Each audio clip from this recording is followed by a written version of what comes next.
So what we have going on here is we have Unit 6, Lecture 2, if I'm not mistaken. This is Behaviorism, How We Learn Operant Conditioning. The last lecture looked at behaviorism. The theory of behaviorism is basically we're born a blank slate and everything that we become is learned.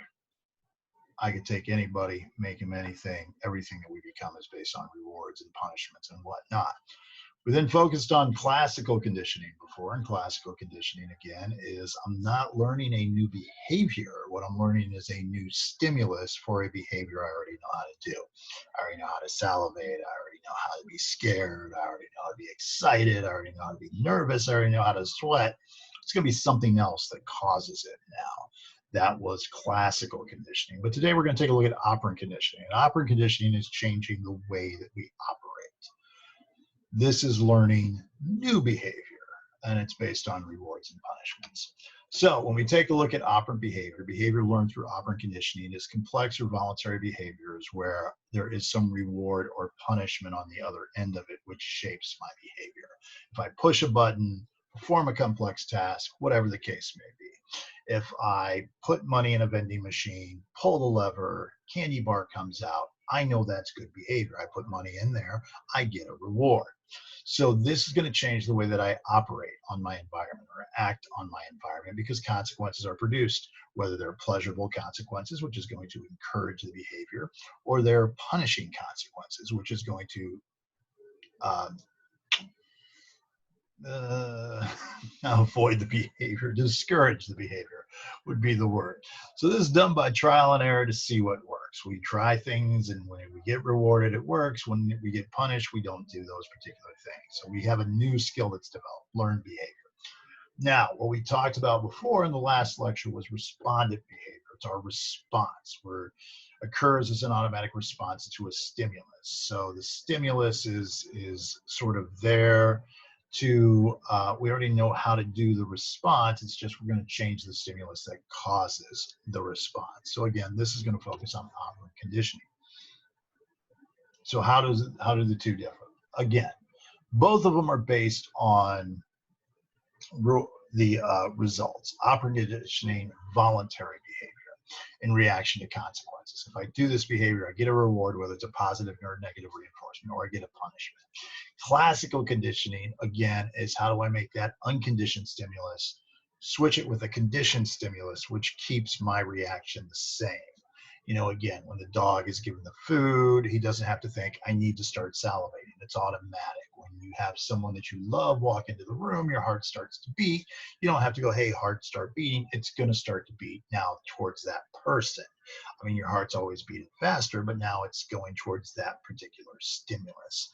And again, baby Albert didn't consciously decide, oh, that's a rat, I need to cry. It's more of that rat has now been tied into fear, and I'm crying because of the fear.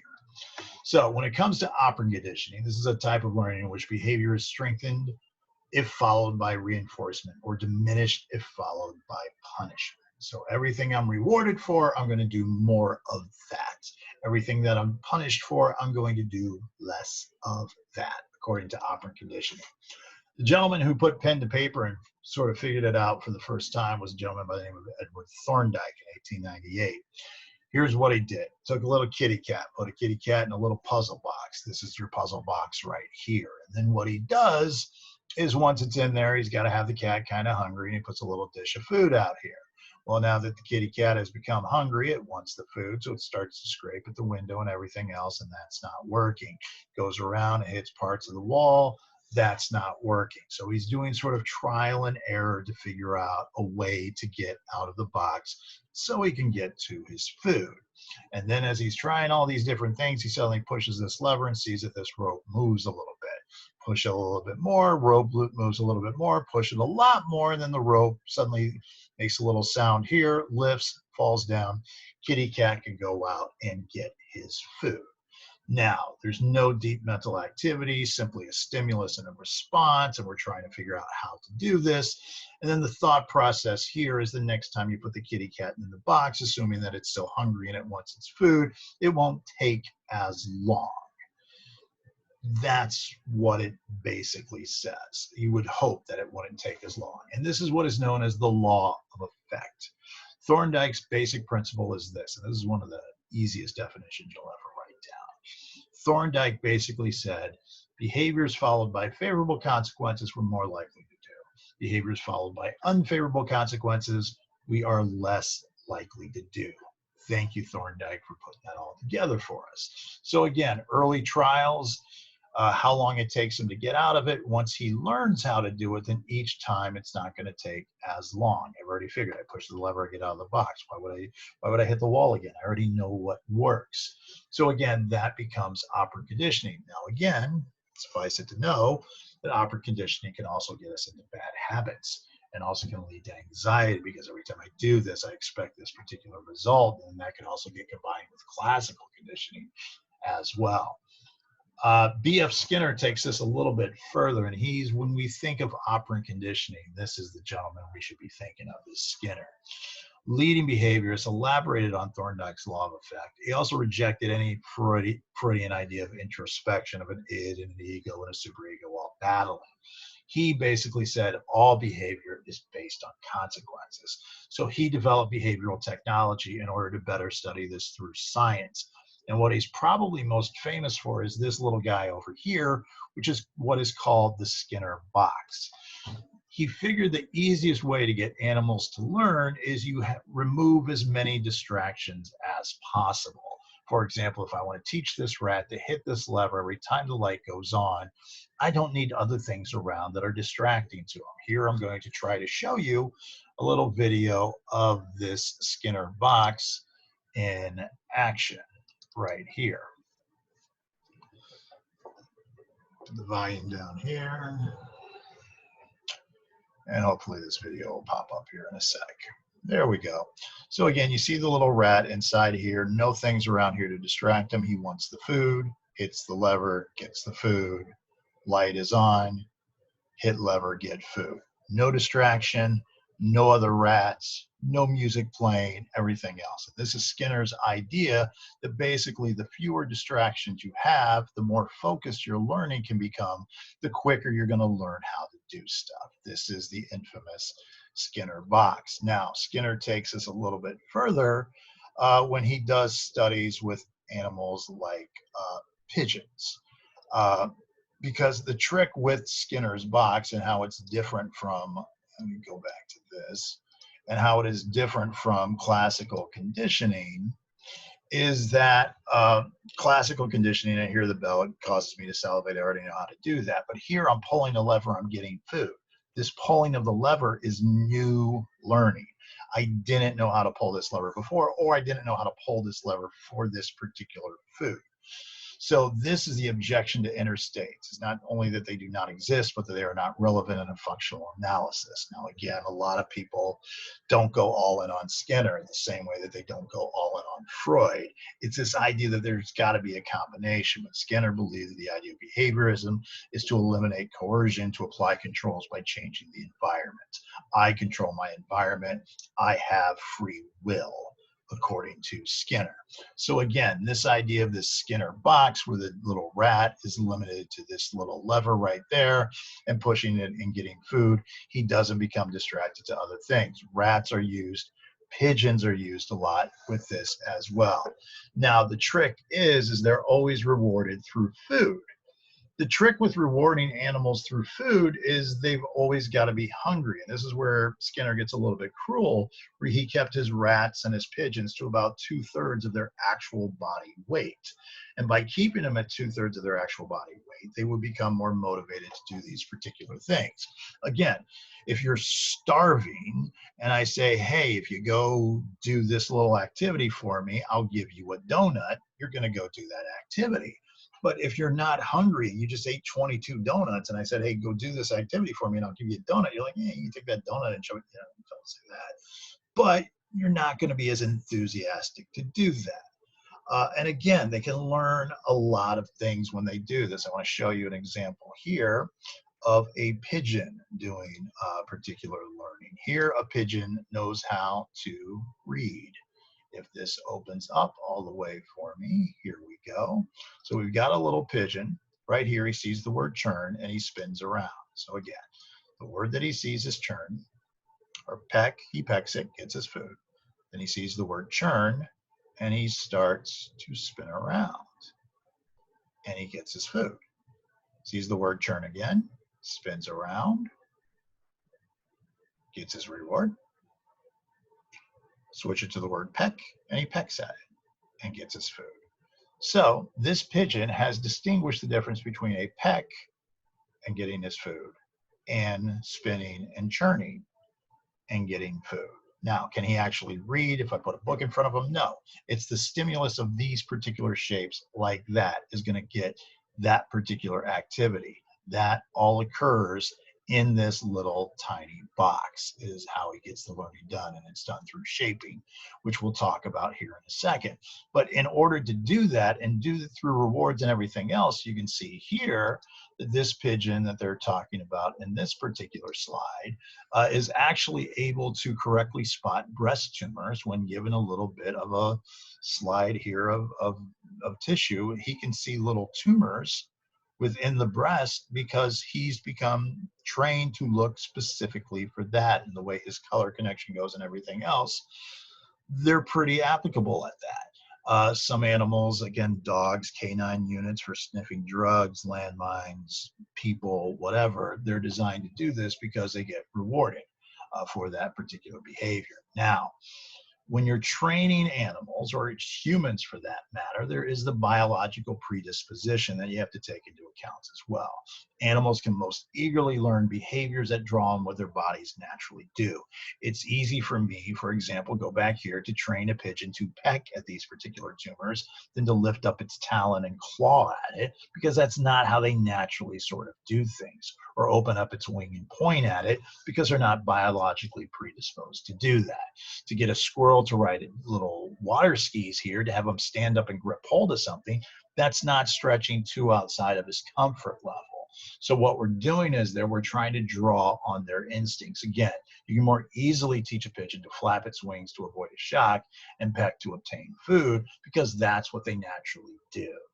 Much more difficult to teach a pigeon to flap its wings to obtain food or to peck to avoid shock, because it doesn't go with their biological predisposition. This also explains why sometimes trained animals will revert back to their natural instincts, because of this little instinctive drift that goes back. When you've got Siegfried and Roy here, and I don't know which is which, but when they were doing their show at Caesar's Palace in Vegas, suddenly one of their white lions attacked one of them. He just sort of went back and goes, what the hell am I doing in Vegas under these lights?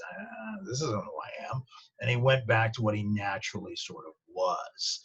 So and you've got some animals that are naturally more aggressive, some animals that are naturally easier to train, whatnot. Humans do not face as many limits in learning based on our behavior is more learned. It's not as instinctual. This allows humans to adapt to a wide variety of environments as a result of this.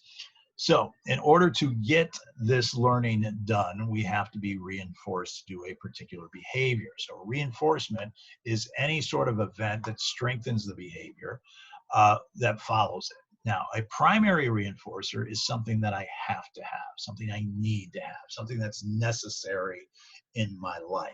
If you think of Maslow and his hierarchy, there's things at the bottom. I got to breathe, I got to drink, I got to eat, I got to go to the bathroom. These are primary reinforcers. Sleep, water, removal of pain, innate satisfaction comes from that. But again, the problem with a primary reinforcer is if I'm not tired, sleep isn't a great reward. If I'm not thirsty, giving me liquid or water isn't a great. If I'm not hungry, doesn't really satisfy me. So what we tend to get trained on mostly is what is called a secondary reinforcer. And a secondary reinforcer is something, when it's paired with a primary reinforcer, it has value. For example, the idea of money. Money has value. It's simply a piece of paper with ink and writing on it and everything else. But since we have been conditioned that that has value, we take money. And the great thing about money when it comes to training is we never get full of it. We never have enough of it. If somebody gives you $10,000 and you go, oh, great, $10,000. And they go, hey, here's another dollar. You want it? Yes, I do. Yes, I do, because I never get full of money.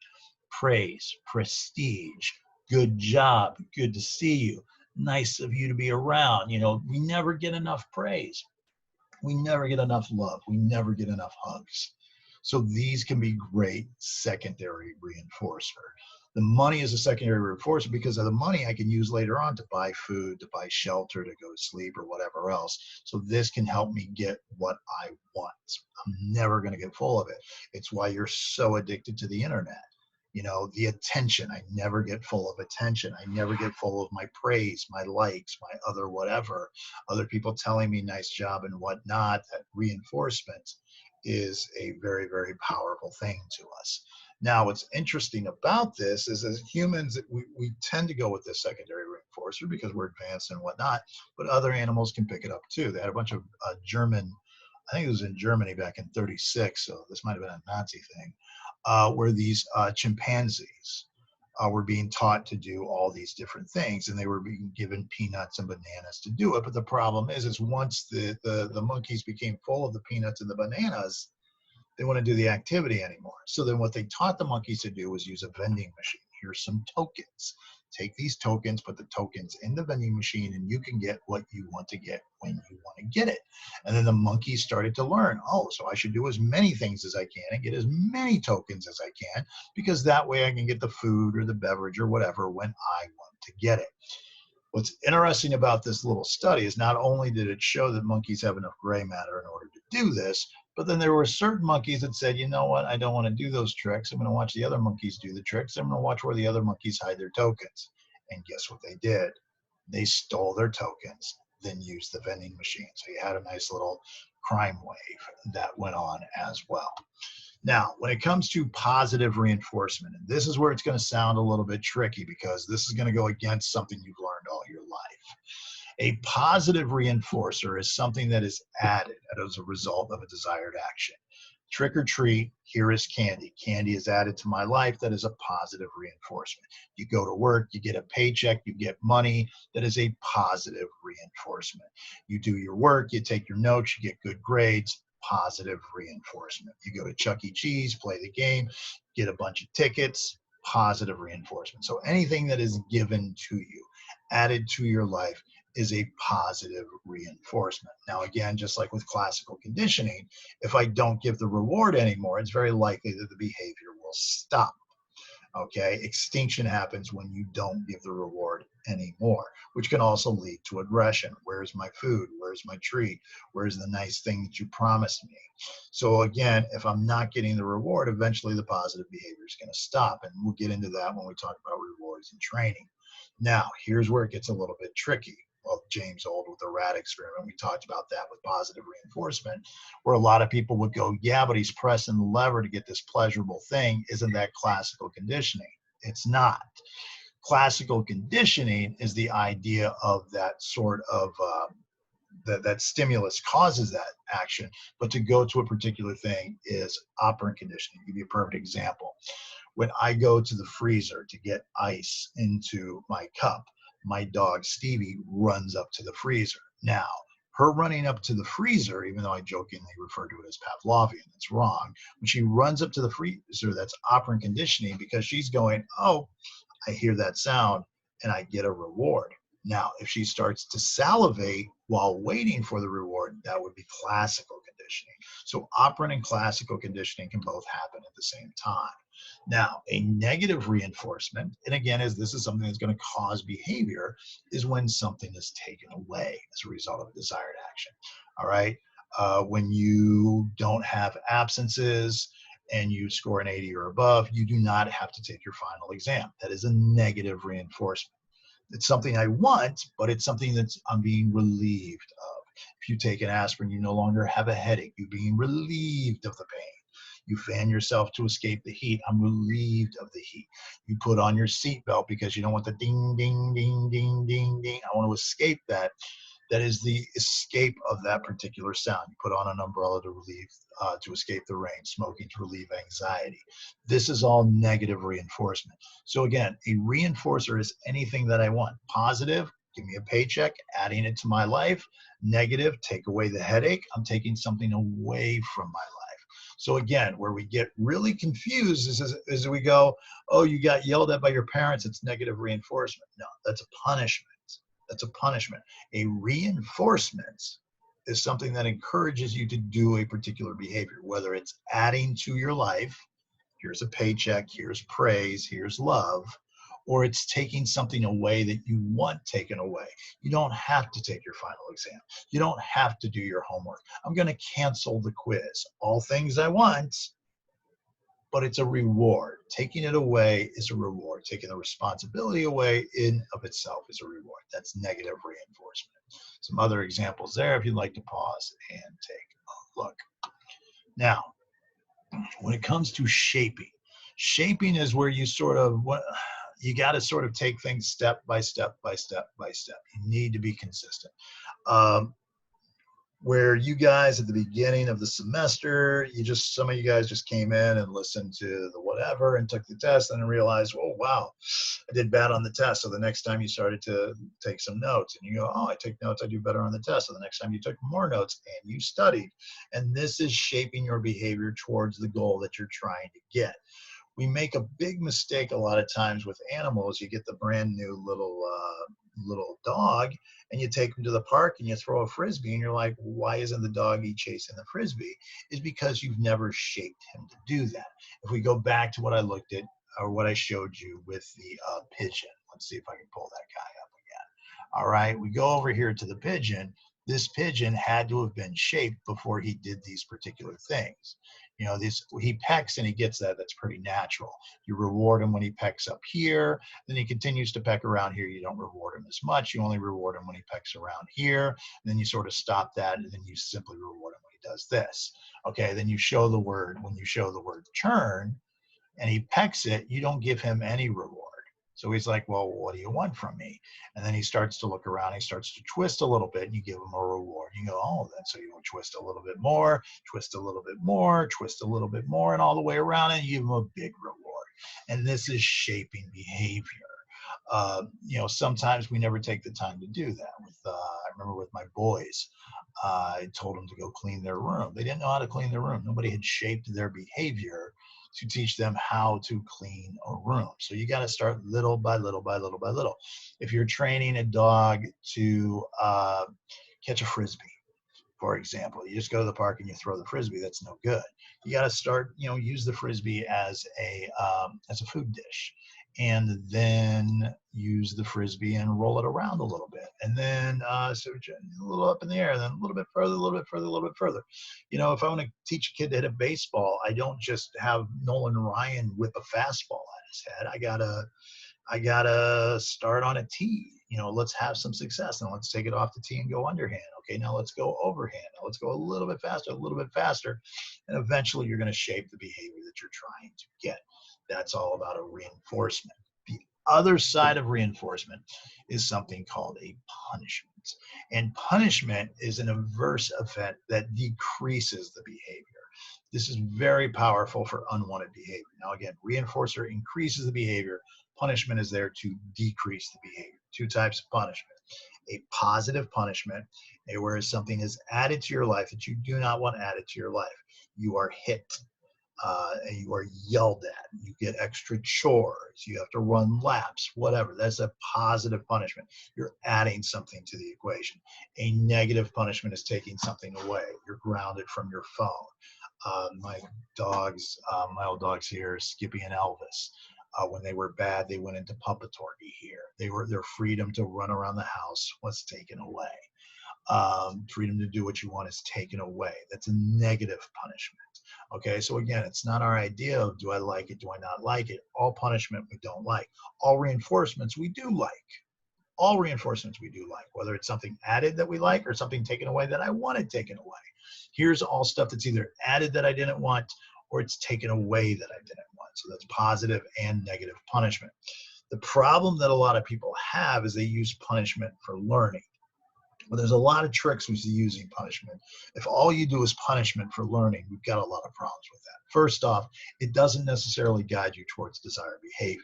If all you do is punish somebody for what they do and you never reward them for what they do right, all they know is, I'm not supposed to do this. You also have to shape them and show them what's right.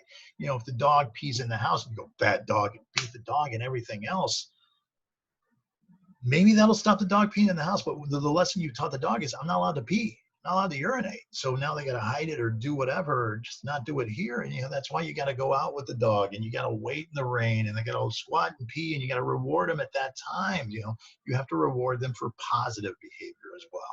Sometimes it can be confusing when desired behavior is used for punishment. When the teacher goes, that's it, you guys have been bad, you're going to have 10 extra problems to do tonight. Well, now you just taught me that math work is a punishment, when it's really a behavior that you want them to do. When you tell your child, that's it, you've been bad, go upstairs and clean your room. Well, now cleaning my room is associated with bad things, when sometimes maybe you should be rewarded for cleaning your room, and therefore you're looking at it as a good behavior.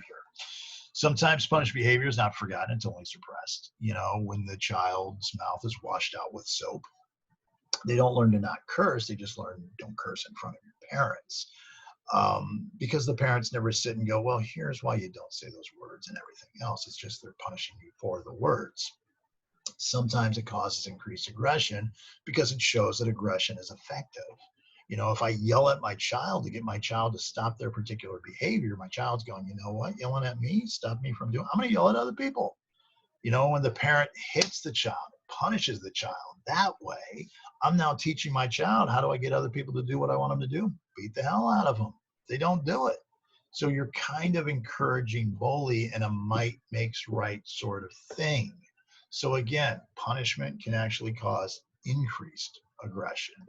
Also, it can create fear that can become generalized and interfere with desired behaviors. If I'm punished at school, I'm going to hate all of school. It's going to lower my self-esteem. It's going to strengthen my depression, all these other things. And I'm not saying don't punish people, but if all you're shaping with is punishment, you're never saying here's what's right. There's got to be as much praise, more praise than there is punishment. So what you're looking for is a combination of punishment and reinforcement, much more effective than punishment alone. And also at the same time, you can't just reinforce, because sometimes people do bad things. Now, when it comes to averse conditioning, an aversion is an escape to try to get away from something.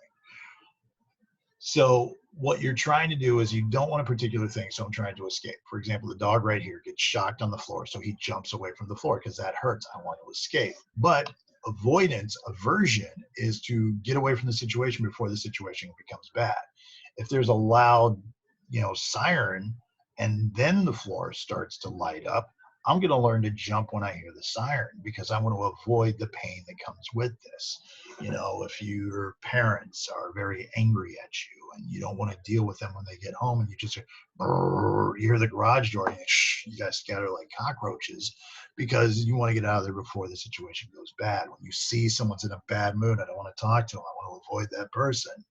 That's averse conditioning. Now, this can happen with food as well, which is known as a taste aversion, where certain foods, especially when we're unfamiliar with them, when we combine them with a particular event, they can make us sort of sick, even though there may not be any physical reaction or physical reason for it. It's all in our mind.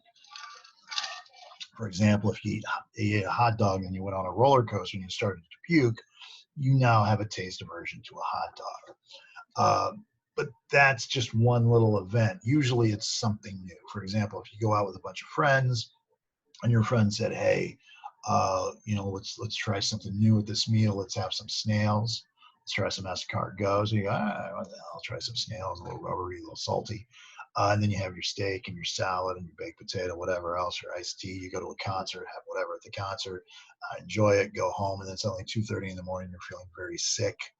You're going to blame the snails. And the reason you're going to blame the snails is the snails is the new thing. And not only are you going to blame the snails, but the next time someone says, do you want snails? You're going to feel, you're going to start to have a visceral reaction, because it's going to take you back to that particular moment. Now, again, you could have had a bad steak, you could have had a bad salad, it could have been something in your tea, it could have been a lot of other things. But since the snails were the new thing, that's what we tend to blame.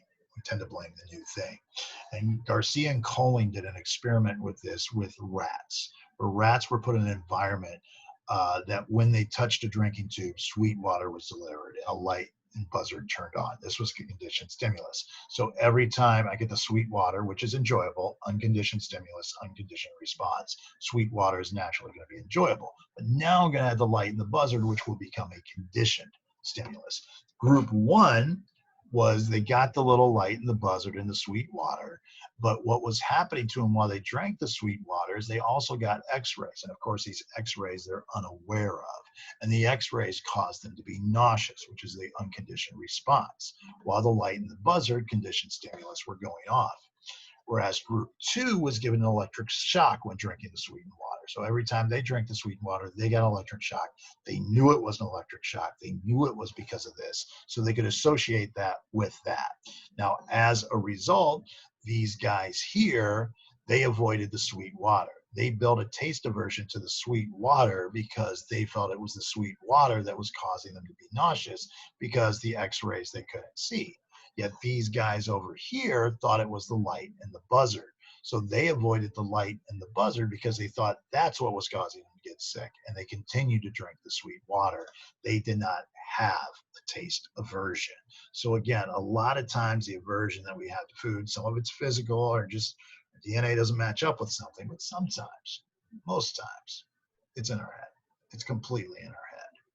And it's based on our experience. So there's other reviews right there on operant conditioning, some more right there on the difference between classical and operant conditioning. And then the next lecture we're going to take a look at, we're going to take a focus on the schedule of rewards and the schedule of punishments that go with it. And that'll be lecture 3. And let me get out of here.